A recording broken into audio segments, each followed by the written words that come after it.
আজকে তো রবিবার, তার উপরে নারী দিবস, তাই আমার এই বরমশাই ঘরের নারীকে একটু ভালোবেসে কিছু খাওয়াতে চেয়েছিল।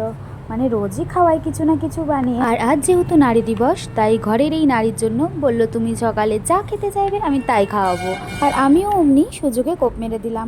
আমি বললাম আমি ঘরেরই বানানো বাইরের ওই পরোটার তরকারি খেতে চাই, মানে ঘুগনি বা একটু ওই ছোলার ডালের বা হচ্ছে কাবলি চানার যে তরকারিগুলো হয় পাতলা পাতলা পরোটার সাথে, তো সেগুলো আমি খেতে চাই। তো ঘরে ঘুগনির আর এই কাবলি চানা দুটোরই মটর ছিল, তো আর একদম দোকানের মতো করে এই কাবলি চানার তরকারিটা তার সাথে পাতলা পাতলা পরোটা, দারুণ খেতে লাগছিল পরোটা আর এই তরকারিটা। সত্যি বলতে এত কম সময়ের মধ্যে যে পুরো দোকানের মতো রান্না করে আমাকে খাওয়াবে আমি সত্যিই ভাবতে পারিনি। আমি শুধু মজা করেছিলাম, কিন্তু ও সত্যি আমাকে এরকম বানিয়ে খাইয়ে মনটা খুশ করে দিল। দাঁড়াও দাঁড়াও, এখানেই শেষ নয়, আরও বাকি আছে। দুপুরের খাবারটাও তো দেখাতে হবে।